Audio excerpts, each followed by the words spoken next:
Hello friends, अगर एक दूर दराज गांव की लड़की को एक हाई फाई ब्यूटी पार्लर में भेज दिया जाए और उसे कहा जाए कि ये कॉस्मेटिक है, श्रृंगार का सामान है, खुद का श्रृंगार कर ले, क्या लगता है वह गांव की लड़की वो जो सामने श्रृंगार का सामान पड़ा है, कॉस्मेटिक पड़ा है, उसको यूज कर लेगी?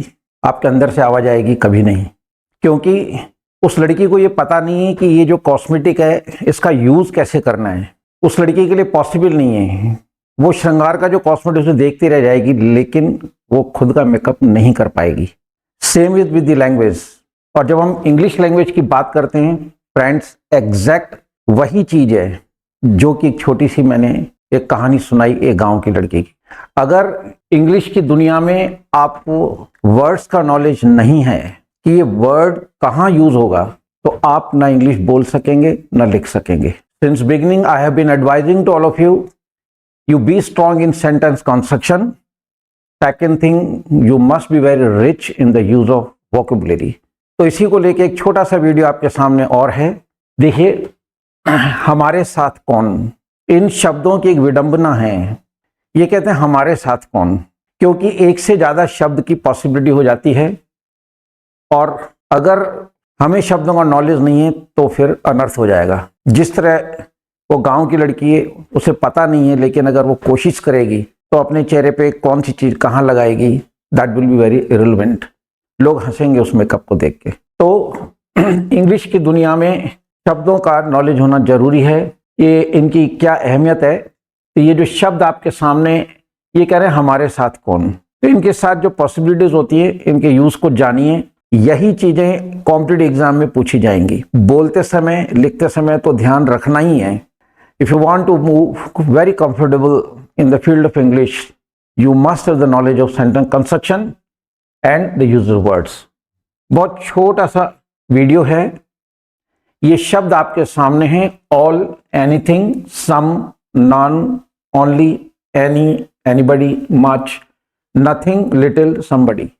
इन शब्दों के बाद दैट का प्रयोग करें, विच का नहीं।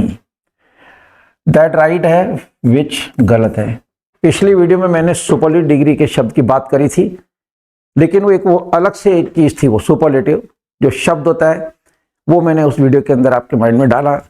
लेकिन उस सुपरलेटिव डिग्री के अलावा, सुपरलेटिव डिग्री एक्चुअली क्या है, शब्द नहीं है, वो एक कंपैरिजन है। लेकिन यहाँ ये शब्द हैं, और इन सारे शब्दों को जब भी आप इंग्लिश लैंग्वेज में यूज करेंगे, बोलते समय, लिखते समय, do keep one thing in the mind, you have to use that, not which. तो इनके बाद आपको दैट का यूज करना, विच का नहीं। Examples are before you. You see, ये ऑल शब्द है, इसके बाद हमने दैट लगाया है, विच नहीं आएगा।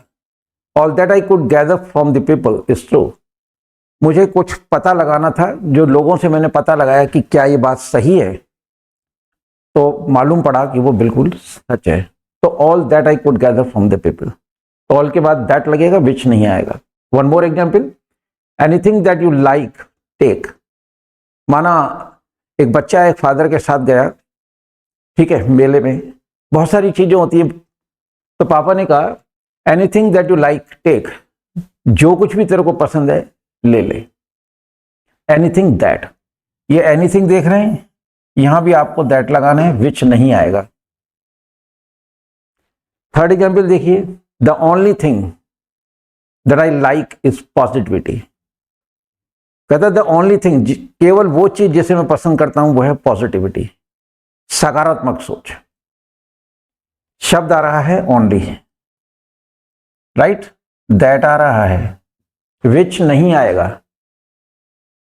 एक एग्जाम्पल और देखिए, people buy nothing that is not of their choice.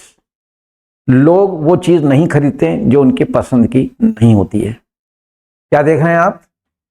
Nothing आ रहा है, दैट आ रहा है। ये देखिए, ऑल शब्द को यहां दिखाया गया है, ऑल का एग्जाम्पल है, ये एनीथिंग का एग्जाम्पल है, सेकेंड वन।